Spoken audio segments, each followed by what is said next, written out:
All right, the incomparable Mr. Kenny Lattimore. How are you, sir? I'm doing fantastic. I appreciate you for having me. This is a great opportunity for me. Man, listen, out of the many years I've been doing radio, I never had an opportunity to interview you. And I've played your Wow. music all throughout my career in the different markets Wow. I've worked Thank you. in. Hmm. Um, I'd like to start from the beginning, man. You're from the Okay. DMV, right? Yep. From the And, DMV originally. and for those that don't know, that's DC, Maryland, Virginia. Yes. That's one of my second homes. Most of my family is there. I worked at WPGC at one point as well. Oh, okay. Yeah. Um, Talk about your upbringing, man, and how you got started in singing. Because for those that don't know, you have a classical background, right? Mhm. I do. I do as well. I started, coming from DC, everybody knew how to become a lawyer or a doctor, or whatever. It's a very educated, very progressive city, particularly for African Americans. It was considered Chocolate City when I was growing up. And music was always prevalent. We had the Quiet Storm format being birthed out of DC. So that was a huge influence for me. But I thought everybody could sing. It's like, hey, yeah, doesn't everybody sing? So, we sang around. That's my family sang, my friends sang. But my mother discovered that I could sing at 12. And she asked me if I wanted to take voice lessons. And I was like, whatever that is, voice lessons. So I started taking these voice lessons and singing the American Songbook, songs that were like Tony Bennett, Frank Sinatra, those kind of songs.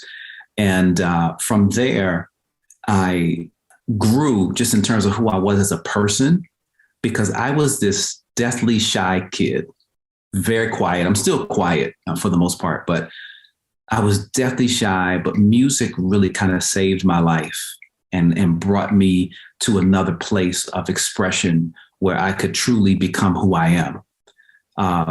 In junior high or middle school or what have you, I had some great teachers invest in me and allow me to sing. I had my first real appearances in front of my peers where the girls start screaming, and all of that ego boost right there.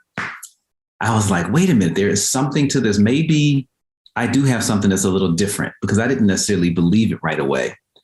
But during that time period, I think I was beginning to get shaped as a full singer, because again, I'm singing the jazz, I'm singing R&B. I started doing show tunes and things like that. Wow. And my high school, although it was not a performing arts high school, it just had an incredible performing arts division. And there was a teacher there, Dr. Barbara Baker, who invested in me even a little more and brought me to a place where I became the Maryland Distinguished Scholar for singing, and won scholarships, and did not use them. I went to Howard University for architecture and planning. Wow. And I didn't finish that, because in my first year at Howard, I got a record deal. I was with a group called Mannequin, and we signed with Epic Records. But what I did have a wonderful experience of going through at Howard University was the nurturing of an HBCU, them taking me from architecture. I started doing classes over in fine arts, and the school began to prepare me for my recording career. And they consider me alumnus because I was there for a couple of years, but the structure of my academics shifted a lot. But they prepared me so that I would be able to physically withstand the demands of what was going to happen to me, which people don't think about. That when you're singing these long, drawn out concerts, is kind of unrealistic. I mean, we learn how to do it, but the wear and tear on the vocals is tremendous. But when you study and you learn how to take care of your body, things like that, longevity is possible. You had a little success with the group Mannequin, man. Talk about some of the learning experiences. You hear stories about, tons of artists signing their first deal. What were some of the learning experiences for you with your first record deal and signing with the group Mannequin? One of the most memorable things was working with Charlie Wilson from the Gap Band. I always say, oh, he's really my uncle, because we go way back. He and I are singing one of those albums together. And I learned production. I learned to appreciate myself. I remember going in with Charlie, and we were sitting in the studio one day, and he would do like the demos for me to repeat or whatever, or he would throw ideas at me. And if you could imagine, I'm just this kid sitting there listening, and I'm like, okay. And Charlie goes, ah, ah, ah, and he's all over the place. And I was just like, oh my God, that's what you want me to do? He runs a marathon with them runs. Oh man. my gosh. And I was very intimidated and overwhelmed by his gift, which everybody knows. If you are a singer, if you're not a singer, you sit in the presence of Charlie Wilson and watch him do what he does. It's like, wow, nothing. But he came back to me and he affirmed me and he said, no, you don't sound like me. That's not the point. You sound like you. And he said, I like the way you sound. That gave you the confidence, that changed my life. That changed my life. And I said, okay, I can go in here and just be who I am, and it's okay.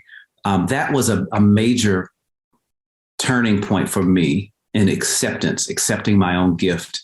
Now, in terms of business and things like that, I learned tons of things about how to perform, how to put together the shows, the pacing. I used to hate it, but we performed at these small venues, and they were many, many shows, like 4 and 5 sets a night, 40-minute sets. If I had not had those, I would not have the stamina to sing that I have today. Those were my practicing grounds. So if we just sew it all together, the voice lessons, the classical, Howard University were all teaching me how to take care of my voice. But then the practice was when I had to do it every single night, and I would be tired. Oh man, I used to get to the point where the third song, I'd be like, okay, I'm tired. And I had to keep learning how to push through that and feel the song like in my body. I had to find placements physically in my body to understand how to perform every single night. And then sometimes I was too aggressive. Sometimes I was too laid back. It was so many different things to analyze during that time period, but it was all the necessity or the necessary grooming for who I am today. When was that point that it clicked for you and how to, I use a parallel example, like, Tom Brady. Yes. He's well past the threshold of being a top tier quarterback. Yeah. But he's figured out a way to maximize the best of his body. Same thing with LeBron James. And extend his career. So when was it for you, Kenny Lattimore, that clicked for you? Probably not until the last maybe 7 years, to be honest. I mean, I had an amazing career. People were saying legend and all this other stuff before I really felt like I was at my best. I began to understand my pacing. I began to understand the importance of my story in the last 5 to 7 years, where as much as I appreciated living through it, I wasn't sharing it. And I learned by trial and error and accidents, really. I think I was in Long Beach at an event, and I don't do track dates very often, but I was doing a track date. And what's a track date, real quick? I'm sorry. Oh, okay. I'm sorry. A track date. A track date is when somebody gives you like the music that you're going to perform to is taped, and you don't have your live band. Gotcha. So I went in to do an event. I think it was a fashion show or something, and the track, the music, did not play. It went out, wow. And I was like, oh my gosh. So I started telling the story about how I grew up doing classical music and listening to The Quiet Storm and all that. And the only thing I could do was go a cappella, which is sing without music. And when I did that and told the story, the place went crazy. And I said, wow, this is amazing. I would have been doing this from day one if I had known the impact that it would have in presenting who I am. But it's really funny that I'm ever growing, even in this recording process. I have this new album coming, Here to Stay. I am learning from new producers. I'm learning from young producers how to produce the sound of today, as opposed to me doing, I'm retro Kenny, or I'm old school Kenny's 90s throwback Kenny. That's not who I am. I am a progressive artist. So I'm grateful for my legacy in the 90s and the beginning of the 2000s. But if I can just remain open it allows you to go on a completely different journey with me into the future, where my sound continues to evolve and change. Yeah, man. And I definitely want to get into that. Your new single, by the way, I got a sneak peek at it. It sounds phenomenal. Oh, thank you. No cap, man. It sounds really good. Thank you. I appreciate it. Because I do have some questions relative to today and Sure. the production and sound like that. Absolutely. But can you speak on To the Extreme, like the transition? Like what did you have anything to do with that group, right? Oh, with To the Extreme? Yeah. To the Extreme was a group of guys from the DC area, Johnny Gill's brother. And there's another guy named D Extra Wiley, who was a friend of mine, who I think sang with Mannequin after I left to do my solo career. That was the only connection that we had. Gotcha. We were just friends from the area, great friends. So okay. Now, everybody, not everybody, but most people recognize your most popular song, which has been a staple in weddings for many, many years, and that's For You. Yes. From my understanding, correct me if I'm wrong, one of your high school friends wrote that song, actually? Sure did. His name is Kenny Liram. Okay. And it was literally his wedding song. We never sat down and said, you know what, let's come up with a wedding song that we can market and take over the world with. It just happened to be a song he wrote authentically for his woman. And I sang it at his wedding reception, years before there was a Kenny Lattimore album. And then one day we were working on the project and I said, you know what, I think I might have a song that we should add to the demo. And I asked him if I could just demo the song for my recording project as I was shopping, which is, giving the songs out to different record labels. Right. And the rest is history. Did you think was your deal with Epic at that time? Columbia, I'm sorry. In the same building, though. Isn't it funny? The labels have changed so much and they shift back and forth. But yeah, in the same building as Sony. When you recorded that song, take me back. What year was it? And did the producers and you and the record company know what they had at that moment? 1995, I remember being in studio with Barry Eastman. Barry Eastman is known for so many hit songs, like for a lot of Freddie Jackson hits, the Rochelle Farrell, Will Downing duet. He's Missing You with Gladys Knight, Shaka, Tamia, and Brandy. I mean, just tons and tons of hits. Britney Spears. He brought us in. He said, I want to do the production that makes the song bigger, because it was a pretty intimate, amazing track I thought that Kenny Liram had done. It reminded me of something that Babyface would have done. Like when you listen to When Will I See You Again, and how it's like more acoustic and laid. That's how it sounded initially. But Barry was like, no, we need to make it a little bit bigger. And when we went through the session, I remember a particular part that Barry said, okay, this is your Grammy right here. And this is where the performance is. He was like talking me through the segment. And I think once I got through the bridge, he said, now you've done your Grammy piece. And I said, wow, well, that's nice.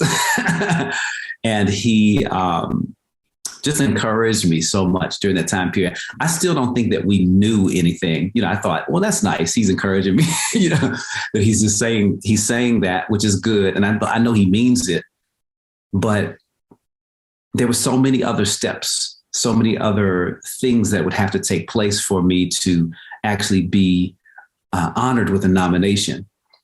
And granted, back then, a nomination, I mean, I know now a nomination for the Grammys is no joke.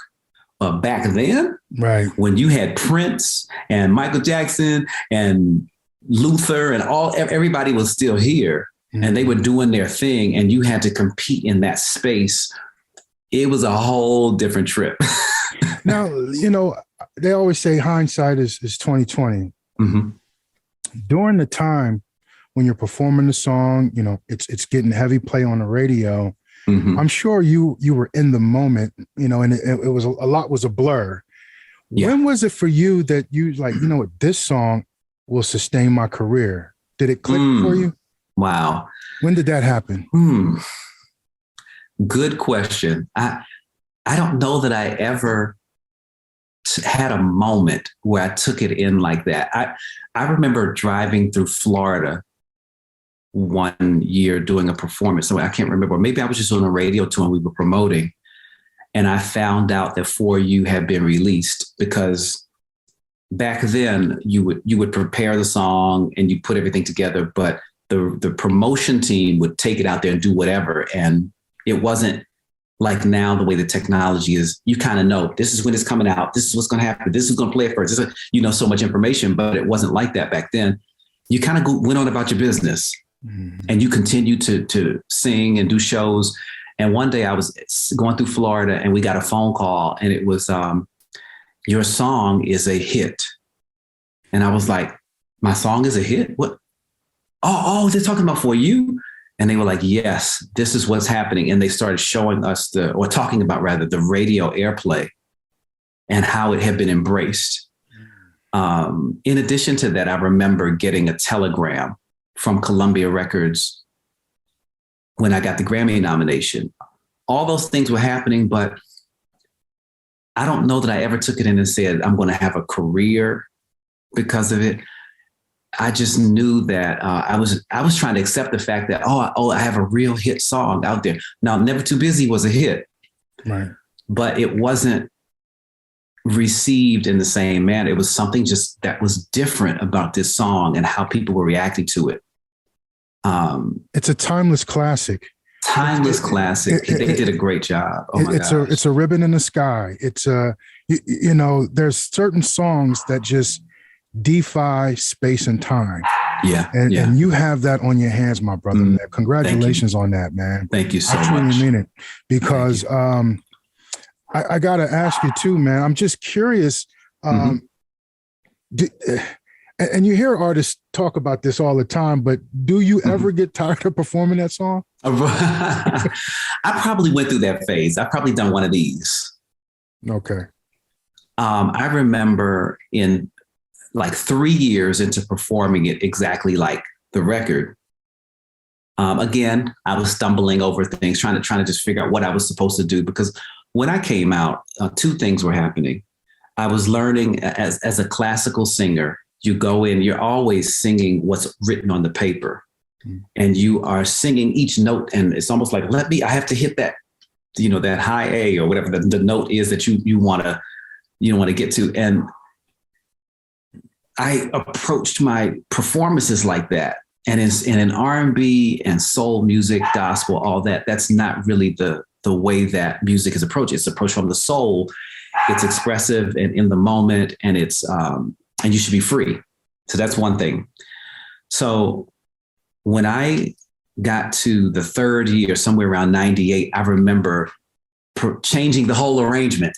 And I was like, okay, I'm going to sing For You, but I'm going to sing it like in a straight ahead jazz way, and the people were cool with it. It's like, yeah, but that's not my song, really. That's not what we want. It's not really my song. And then I realized that I needed to be grateful for exactly what it was and not be self-indulgent, because that's what happens. We as artists become self-indulgent because we think that everyone has seen this performance and they haven't. Right. And one thing that I love today is I watched Layla Hathaway. Layla Hathaway had this amazing, amazing show, and I would go and see her year after year, and she would change very little. The things that worked, and she would change very little, and she'd change here and there. All of a sudden, she records it. It wins the Grammys. It's the best album of the year and all this, but it was because she stayed true to that connection to the audience, and what they wanted and what she wanted. I had to really take a lot of that in, that Kenny, everybody has not seen you just because you're working hard or you've had some large platforms. So then I started going into my shows and saying, hey, how many people have seen my show in the last year or whatever, and or have seen me before? Half the hands in the room would go up. And I would go, are you kidding? I'm like, oh my God. Well, I got to take you back to the beginning. And they would go crazy because they know I'm going to sing Never Too Busy. But the beauty in that moment was to say, Kenny, now you see. You don't have to think about it and speculate and guess. These people have never seen you before. So don't shortchange them the experience of all the things that work. Excellent story. Now, with all that being said, taking what you've learned, watching Layla Hathaway, and incorporating it into your live performances, let's talk about today's music, Pressure, the new album coming out, new tour.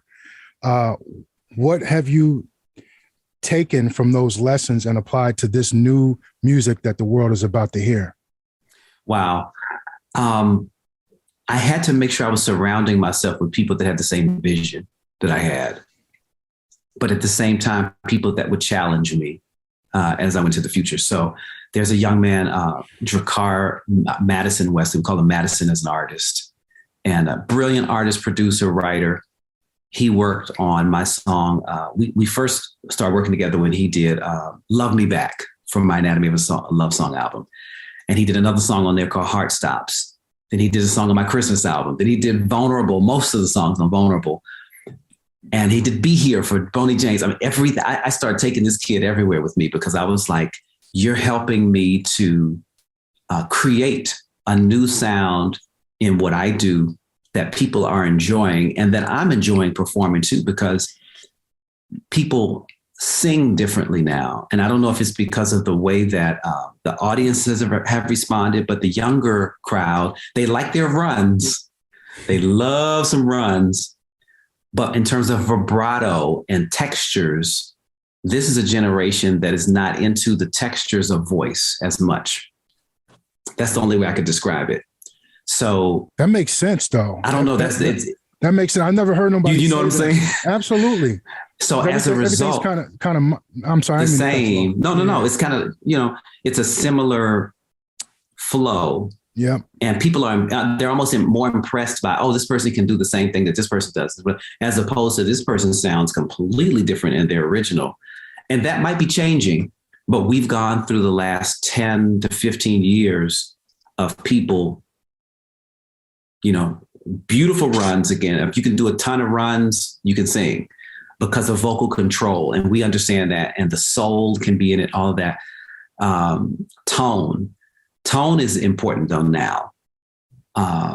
So what Drakkar Madison Wesley teaches me is, because you have control, you've done classical and all that, I can stop my vibrato. I can use it. I can not, all the different things that I've studied through the years allows me to interpret the song and perform it, interpret it with authenticity, but perform it in the way that this generation accepts it. Wow. So he'll say sometimes, take vibrato off here, just sing this one a little straight. So one thing you will notice on this album is I'm not all over the place. I'm not hollering. I'm just crooning. I'm just crooning the whole time because that's where this generation is. I've been listening to artists like Lucky Day, who I really like, and Ro James. I love talented. I think they're the Luke James. Oh my God, they're the future of R&B right now. To me, they're like the really amazing talents. Those artists are phenomenal. Yeah. Yeah. Sure. And, but in listening to them and studying what they're doing, I'm like, let me just lay it back one moment and live in their space for a minute and see if that does anything.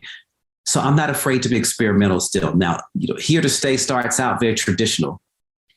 The album starts out, the first song is called Nothing on You. It's a steppers kind of cut. And then I got another song right after that called Never Knew that Daryl Simmons did. Daryl Simmons is a silent partner with Babyface. So it's traditional. Then it goes to another song called Only Girl. And then I start to get into some more contemporary sounds because I don't ever want to lose my love and passion for learning and experimenting. So that's where I am. That's good, man. That's awesome. I know we're running short on time, but I want to ask you your recording process. How involved are you in the songwriting process? Well, let's just ask that first. How involved in the songwriting process? I'm very, very involved in the songwriting. But I have in the last 2 albums been more on a mission to expose young talent and give them the opportunity to make money and have credits on albums. So I have been more overseeing my albums, and I only step in, not only, but most of the time I'm stepping in now just to say, okay, no, let's change this around. Let's rearrange this. And this is why. And I become like an instructor to them and say, this needs to be a stronger line. This needs to be more poetic. This is more interesting. Well, what if the flow is that way? I go through that and change things and edit, which still affects the songwriting. But I've been more an editor over the last couple of years. Or an executive producer. And definitely executive producer than just, these are my songs that I wrote, and this is what I want to say. Vulnerable started there because when I did Anatomy of a Love Song, I was heavily writing. But when I did Vulnerable, I did more writing on like the end when I wanted to sing the song about my son. I did a song for my son. And I tried to still, again, give Madison an opportunity to be expressive and get his full ideas out. But we just make it true to my legacy and then contemporary enough so that I don't get too contemporary, because Madison will tell me, nope, I don't believe you singing this line. He still has that permission in our space to say, nope, I don't believe this, but I do believe that. What do you think? So I'm involved in the whole process to make sure that it's authentic and that people never listen to it and go, this is not Kenny Lattimore. That's dope, man. I can go on, man, just having dialogue with you, but let's talk about the new project, the tour, sure. The single Pressure. What can Kenny Lattimore fans expect, man? Well, I always like the concerts to be like you're sitting in my living room and we're talking, just like we're doing right now. And I believe there's going to be more of that on another level because I'm actually bringing my wife, who most people haven't seen. We actually are celebrating her book tour. So, or the release of her book is called Sis Don't Settle, How to Stay Smart in Matters of the Heart.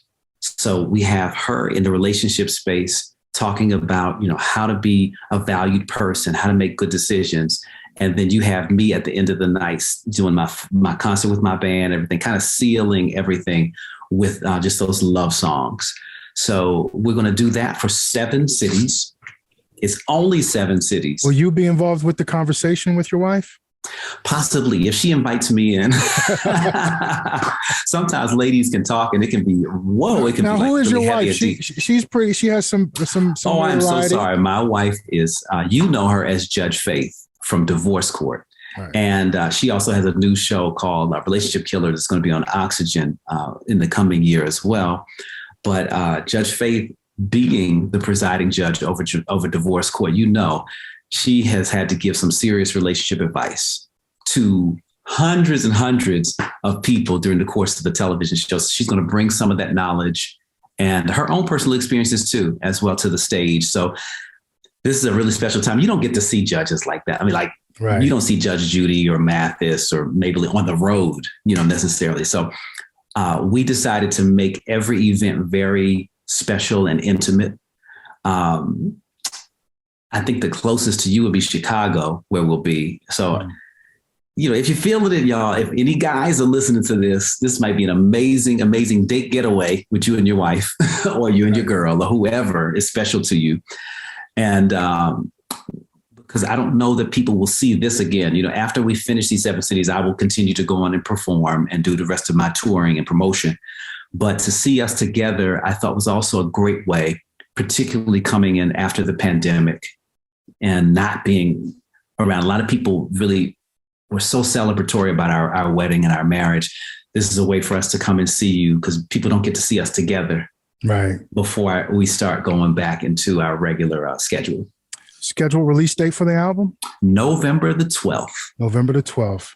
Well, listen, Kenny Lattimore, I definitely appreciate you taking out the time. If you're ever in Central Ohio, look me up, man. I'll take care of you, man. I mean it. I appreciate that. That's a bet. All right, man. Take care. Thank you.